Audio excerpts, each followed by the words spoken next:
Hello to everyone here. Whether through Zoom or YouTube, we are glad that you are able to make it. We are a small but powerful group of two. I'm Xavier Scott from Houston, Texas, and I'll be an upcoming senior at Cypress Falls High School.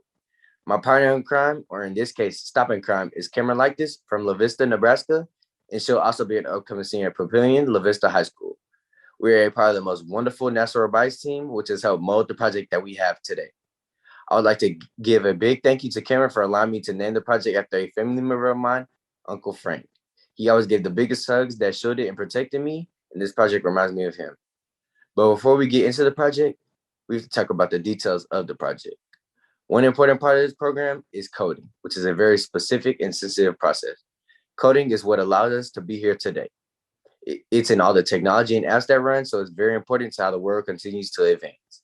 It lays out the structure of whatever you're doing technology-wise.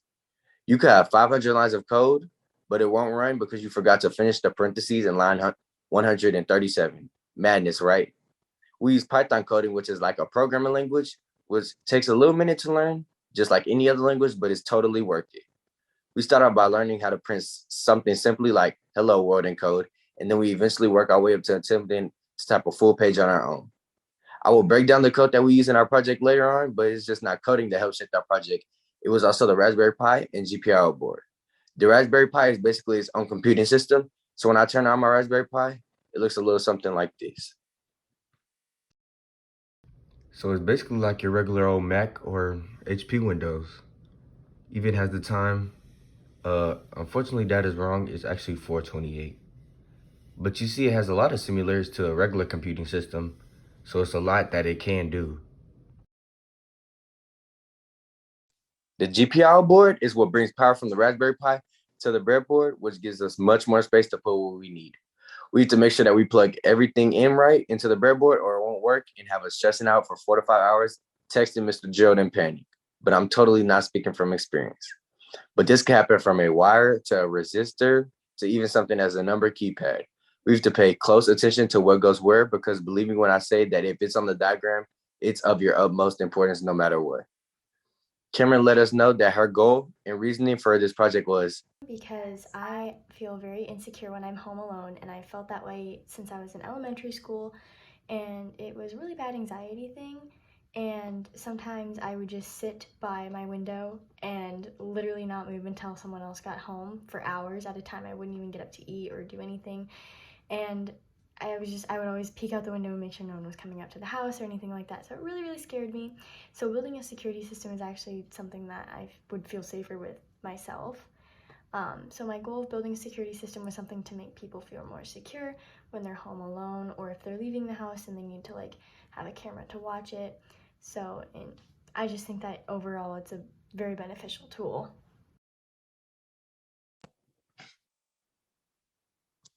you could say our reasonings were along the same lines. I'm a flat out scaredy cat. I would turn on every light and shut every door and have kids bop in the background just so it wasn't too quiet. But it couldn't be too loud just in case the noise was made. So for me, what I hope I can do for others is bring a certain level of security to where you have no problem having fun all by yourself.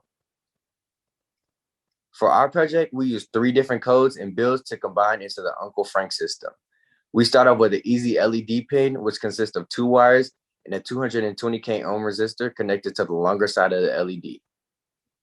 We then go on to the ultrasonic ranging build, which consists of more wires and 3 1K ohm resistors. Lastly is the doorbell build, which consists of a lot of wires and resistors, a button for the LED and buzzer, and a transistor, which regulates the voltage and current flow. This build could be seen as the most complicated because it covers a lot of the breadboard and has a lot to it. So when tweaking the builds together, we got a little something like this, and this is a little bit more in detail. Okay, here's my device. I'm going to run the code to show you that it works. Okay. Now we're going to break it down. So this is my Raspberry Pi. This is like the power cell. This is what connects to my code and my breadboard. This is the GPI board, which connects the breadboard to the Raspberry Pi. This is what tells the Raspberry Pi which pins need power. So for example, I use GPIO 17 and GPIO 18. I know that's a little hard to see. So I'm gonna tell my code that I need power directly in those pins so that it can work. With my lights, you're always gonna have a 220 ohm resistor, or it won't work. With my buzzer, use a 1K ohm resistor, and you always use a transistor, which regulates the current flow and the voltage flow. With my button, which regulates the buzzer and the light, you have 10K ohm resistors on both sides, and then you have wires connecting all throughout to ground in the pins that I need power. Okay, so that's the setup again. Now let's go to the code. As I said earlier, Python has many libraries, so you just go and pull whatever library you need, which in this case is rpi.gpio, and we want to shorten it to GPIO. Right here is GPIO 17 and 18, what we were talking about earlier. So you're saying I need power directly in those pins. Setup is just saying what you have and what it should be doing. So all throughout, you might notice that lead pin and buzzer pin have the same thing all the time. And that's because you want it to turn on at the same time and off at the same time. Button pin is just telling you what the button should do when I press it, release it, and all its functions. When you go to loop, this is where the circuit actually starts to work. A while true loop means it goes on forever unless interrupted. So right here it's saying if I press the button, it should turn on, both the buzzer and LED. And if I release it, they should both turn off. And you know it's working because it's gonna print what's happening. So if I press it, it's gonna print buzzer and LED turned on. And if I release, it's gonna put buzzer and LED turned off.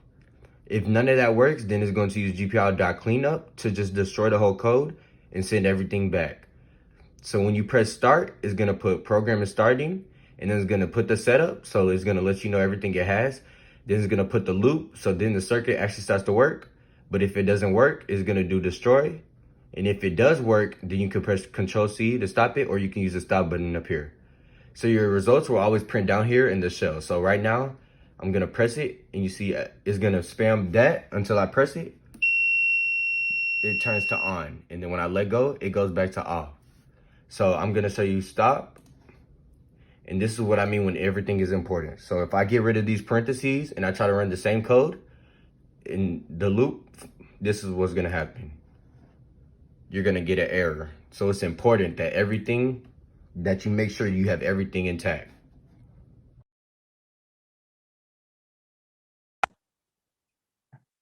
And with that, there's always room for improvement. So Kamryn and I are now working on taking the project even further.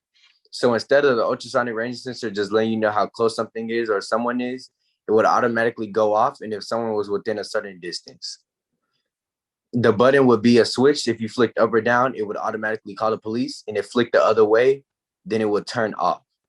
The button instead would be used to power the whole thing.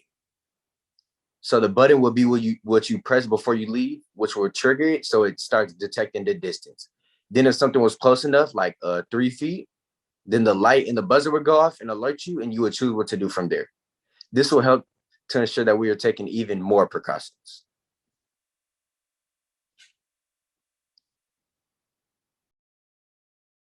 Both Xavier and I would like to thank Mrs. Sha'Rell, Webb, and Mr. Jerald for the continuous help and support with assuring us that we were capable of doing it.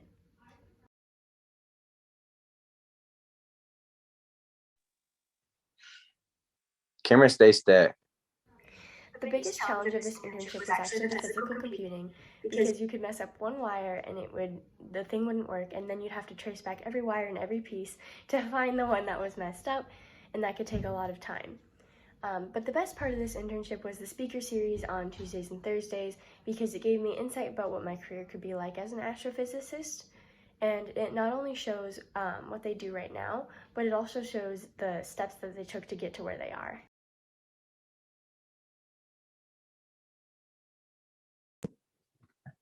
my biggest challenge will have to be online. When you get stuck, it's really difficult for your mentor to help you when they're not physically there. I also had to learn that it's okay to be mad and wrong, but I had to shake it off and bounce back even stronger. My highs were gaining wisdom and knowledge from my speaker series and mentors. As Kamryn stated, she was able to gain insight of what it really takes to be an astrophysicist. And for me, I gained experience that I wouldn't receive anywhere and realized that I'm very capable of living my dream as a scientist.